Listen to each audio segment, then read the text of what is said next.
네, 2024년 3월 18일 월요일 아침입니다. 오늘 함께 나눌 말씀은 마가복음 12장 35절에서 44절까지 말씀입니다. 제가 본문 읽겠습니다. 예수께서 성전에서 가르치실세 대답하여 이르시되 어찌하여 서기관들이 그리스도를 다윗의 자손이라 하느냐. 다윗이 성령에 감동되어 친히 말하되 주께서 내 주께 이르시되 내가 내 원수를 내 발 아래에 둘 때까지 내 우편에 앉았으라 하셨도다 하였느니라. 다윗이 그리스도를 주라 하였은즉 어찌 그의 자손이 되겠느냐 하시니 많은 사람들이 즐겁게 듣더라. 예수께서 가르치실 때 이르시되 긴 옷을 입고 다니는 것과 시장에서 문안 받는 것과 회당의 높은 자리와 잔치의 윗자리를 원하는 서기관들을 삼가라. 그들은 과부의 가산을 삼키며 외식으로 길게 기도하는 자니 그 받는 판결이 더욱 중하리라 하시니라.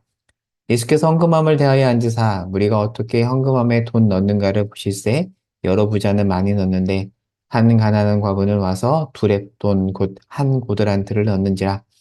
예수께서 제자들을 불러다가 이르시되 내가 진실로 너희에게 이르노니 이 가난한 과부는 헌금함에 넣는 모든 사람보다 많이 넣었도다. 그들은 다 그 풍족한 중에서 넣었거니와 이 과부는 그 가난한 중에서 자기의 모든 소유 곧 생활비 전부를 넣었느니라 하시니라. 아멘. 네, 오늘 본문은 크게 두 부분으로 나누어서 보려고 합니다. 먼저 35절에서 37절을 보고요. 이어서 38절에서 44절을 보겠습니다. 네, 먼저 35절에서 37절입니다.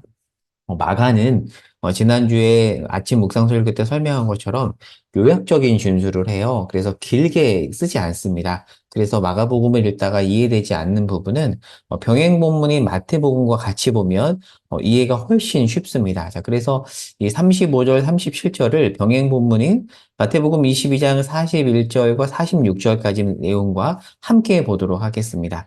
자, 마가복음 11장에 보면 자, 예수님이 성전을 척결하시잖아요.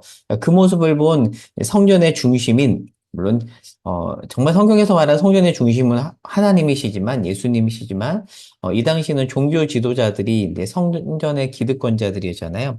근데 이들이 볼 때 예수님이 성전을 엎어버리자 화가 난 겁니다. 자, 그래서 예수님을 넘어뜨리기 위해서 시위장에서 세금을 가지고 걸고 넘어지고요. 그다음에 사두개인들이 와서 부활 논쟁을 하죠. 사실 바리새인과 사두개인은 견원지간인데 둘이 연합해서 예수님을 넘어뜨리려고 합니다. 그래도 안 되니까 이제 율법 전문가인 서기관을 보내서 공격을 하지만 그럼에도 불구하고 넘어가지 않고요. 오히려 이 서기관은 예수님을 무너뜨리려고 갔다가 오히려 믿음을 고백하고 나갑니다. 자, 그리고 나서 자, 오늘 본문이 시작이 되는데, 자, 35절, 37절에서 이제 예수님이 이제 역공을 합니다. 자, 그런데 예수님은 질문을 하세요. 뭐라고 질문을 하시냐면, 자, 너희는 그리스도에 대해서 어떻게 생각하느냐라고 질문을 합니다. 하나 참고로 말하면, 그리스도라는 단어는 크리스토스, 그리스도라는 단어는 헬라어고요. 그다음에 메시아는 히브리어입니다. 그러니까, 같은 뜻이에요. 그러니까 기름 부음 받은 자라는 뜻의 메시아흐 히브리어라는 단어고요. 크리스토스는 헬라어입니다. 그러니까 너희는 그리스도 메시아에 대해서 구약에 예언된 그 메시아에 대해서 어떻게 생각하느냐라고 이제 질문을 하잖아요. 자, 그러자 뭐라고 답변을 하죠? 뭐라고 답변을 하냐면 그리스도는 다윗의 자손이다라고 그렇게 답변을 합니다. 자, 그러다 예수님께서 시편 110편 1절 말씀을 인용을 하세요. 자, 여러분 12장 35절하고 37절까지 말씀을 다시 한번 눈으로 보겠습니다. 자, 예수님께서 어떻게 생각하느냐라고 답변을 하자 마가복음에서는 요약적으로 진술했기 때문에 지금 이 대화가 원활히 보이지 않지만 방금 말씀드린 것처럼 마태복음을 같이 봐야 돼요. 자, 그러면 이 바리새인 종교 지도자들이 그리스도를 다윗의 자손이라고 답을 해요. 자, 그런데 예수님이 답변하시는 시편 110편 1절 말씀에 보면 다윗이 그리스도를 주라고 얘기를 해요. 자, 110편 10절 말씀을 인용한 마가복음 12장 36절 읽어볼게요. 다윗이 성령에 감동되어 친히 말하되 주께서 내 주께 이르시되 주라고 해요. 그리스도를 주라고 해요. 그러니까 예수님이 이렇게 질문하는 겁니다. 분명히 구약에 너희가 구약 전문가지. 근데 구약에 다윗이 메시아를 주라고 했는데 어떻게 자손이 되지? 지금 이게 질문을 하는 거예요. 자손을 주라고 할 수 없잖아요. 그러자 이 종교 지도자들이 율법 전문가로 여겨진 자들이 아무런 답을 하지 못합니다. 그리고 예수님께 감히 묻지도 못합니다. 그러니까 지금 이걸 통해서 지금 예수님은 교리적 논쟁 종지부를 찍습니다. 앞서서 세금 논쟁, 부활 논쟁, 여러 가지 그 논쟁, 교리적 논쟁을 했잖아요. 그 논쟁의 종지부를 찍은 겁니다. 그러니까 율법에 정통했다고 이들이 자부했지만 정통하지 못한 이들의 실체를 드러낸 것이죠. 그러니까 성전에서의 교리적 논쟁이 이렇게 35절, 37절에서 끝이 납니다. 자, 이후 말씀해 보면 38절에서 44절을 보겠습니다. 자, 율법에 정통하다 여긴 이들의 교리적인 허구가 이제 폭로가 앞서 됐잖아요. 자, 이제는 예수님께서 이들의 삶의 실체를 폭로합니다. 자, 38절에서 44절에 보면 예수님께서 서기관들의 외식을 비판합니다. 여기서 말하는 외식은 밖에서 먹는 것이 아니라 겉만 번지르한, 겉만 치장한, 속은 비어있는 이들의 모습을 지적을 하시면서 그들의 한 모습으로서 40절에 과부의 가산, 여기서 말하는 가산은 하우스, 재산을 말하거든요. 과부의 가산을 삼켜버리는 이들의 모습을 폭로합니다.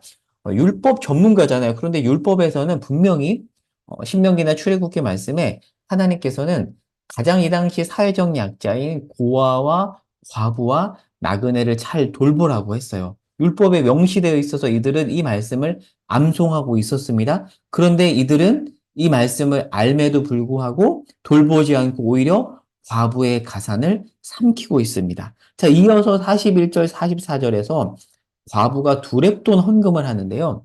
44절에 보면 이 두렙돈 헌금은 생활비 전부라고 합니다. 환산을 해보면 두렙돈은 128분의 1 데나리온입니다. 자, 그러니까 사실 1데나리온이 노동자 하루 품삯이거든요. 만약에 노동자 하루 품삯이 10만 원이라고 한다면 제가 예전에 그 2002년 월드컵 때요. 군대를 이제 제대하고 제가 2001년에 제대했거든요. 소위 말하는 막노동을 했습니다. 하루 일당이 그 당시에 8만 원이었습니다. 7천 원, 아니 8만 원에 10% 8천 원을 커미션으로 떼고 제가 7만 2천 원을 받았거든요. 아마 오늘날로 환산하면 뭐 한 10만 원? 기술이 있으면 더 받지만 기술 없는 사람은 그 정도밖에 못 된단 말이에요. 그러니까 10만 원이라고 한다면 128분의 1 데나리오는 약 한 700원 정도? 굉장히 적은 금액이에요. 그러니까 사실 이 당시에 이제 두 랩돈은 거의 가치 제로. 오늘날 이렇지 않 누가 100원을 주면 갔나요? 제가 100원을 무시하는 것이 아니라 가치가 많이 떨어졌잖아요. 특히 10원 같은 경우는 거의 가치가 없는 금액이란 말이에요. 그러니까 이 두랩돈은 그 정도, 그냥 줘도 같지 않는 정도의 아주 작은 금액이지만 이 과부에게 있어서는 생활비 전부였어요. 그러니까 이 과부는 정말 가난한 자였죠. 찢어지게 가난한 겁니다. 자, 그러면 질문을 해볼게요. 이 과부가 생활비 전부 적은 금액을 들였단 말이에요. 이 과부의 행동을 칭찬해야 될까요? 물론 이 행위는 너무 귀합니다. 너무 귀하지만 지금 본문 문맥으로 보면 본문 문맥으로 보면 지금 마가복음의 기자는 과부를 칭찬하는 것이 아니라 그냥 칭찬하는 내용으로 어느 정도 읽어도 되지만 그러나 강조점은 지금 과부의 가산을 삼키는 서기관을 비판하는 내용이에요. 자, 이것을 마가가 좋아하는 샌드위치 구조로 본다면 자, 38절에서 40절에서 예수님이 종교 지도자들을 비판하잖아요. 그리고 그 종교 지도자들이 과부를 돌보라는 말씀을 알매도 불구하고 과부의 가산을 삼키고요. 그 과부가 생활비 전부를 넣고요. 그리고 바로 이어서 13장에서 보면 예수님께서 또 종교 지도자들을 비판해요. 이렇게 양 옆을 지금 빵에 감싸고 있고 가운데에 이 내용이 있다라는 것은 결국에는 종교 지도자를 비판하는 내용이라는 거죠. 그래서 이 본문을 가지고 과부의 행동을 칭찬하는 내용으로 얘기해도 되지만 그러나 핵심은 그게 아니라는 거죠. 다시 한번 정리해 보면 율법에 명시되어 잘 돌봐야 되는 극빈층 과부의 전 재산을 종교적 명분으로 다 가져가는 이 당시 종교 지도자를 비판하는 내용이 바로 오늘 본문입니다. 자, 말씀을 정리해 볼게요. 이 당시 서기관들은요, 단순히 그냥 글만 기록하는 서기가 아니었어요.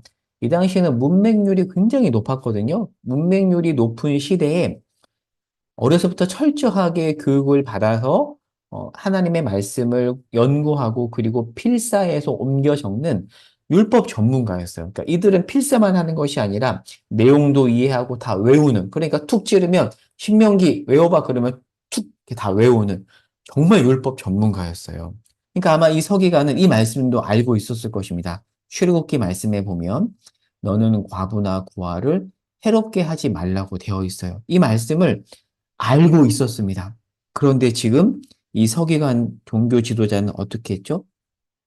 찢어지게 가난. 정말 오늘날로 따지면 1,000원이 전 재산인, 100원이 전 재산인 과부의 가산을 삼켜버리고 과부를 해롭게 했죠. 돌보지 않았습니다. 알고 있었음에도 불구하고 율법을 외면했던, 머리로만 말씀을 알고 삶에서는 말씀을 적용하지 않고 있던 이 서기관들을 지금 예수님께서 지적하고 있는 것입니다. 그러니까 앞선 내용에서 예수님께서 그들의 교리적 실체를 폭로했고요. 이번에는 삶의 실체를 폭로하고 있습니다. 말씀을 적용해 보려고 하는데요. 저는 이 말씀을 오늘은 개인적인 적용을 나누는 것으로 내줘볼게요. 저도 말씀을 연구합니다. 열심히 연구합니다. 그런데 연구를 하고 그래서 알고 있지만 가난한 과부를 사랑하라는 하나님의 마음을 놓친 그 종교 지도자의 모습이 내 안에 있지 않은지 아는 것과 삶이 다른 그들의 모습을 거울 삼아서 저를 돌아보며 주 앞에 은혜를 구하는 이 아침입니다. 어, 여러분은 어떻게 적용하려고 하십니까? 네, 질문해 보는 거에 생각해 보시면 좋겠습니다. 네, 기도 제목이에요. 이렇게 오늘 말씀을 토대로 기도했으면 좋겠어요. 주님, 우리가 아는 것이 삶으로 이어지게 하옵소서. 아는 것이 삶으로 이어지지 않은 우리 모습을 보며 가슴을 치며 은혜를 구하게 하소서 기도하고요. 또 그 밖에 개인 기도 제목을 가지고 주 앞에 엎드리는 이 아침이기를 바랍니다. 제가 기도하고 이어서 개인 기도하는 시간 갖겠습니다. 기도하겠습니다. 하나님, 그 당시 말씀을 잘 알고 있다는 서기관들, 종교 지도자들의 실체를 보았습니다. 그들의 모습이 저의 모습은 아닌지 돌아봅니다. 제가 아는 것이 삶으로 이어지지 않는 하나님 그 현실 앞에 주 앞에 가난한 마음으로 무릎을 꿇습니다. 은혜를 주시옵소서, 함께 해주시옵소서, 예수님의 이름으로 기도합니다. 아멘. 각자 개인 기도하는 시간 갖겠습니다.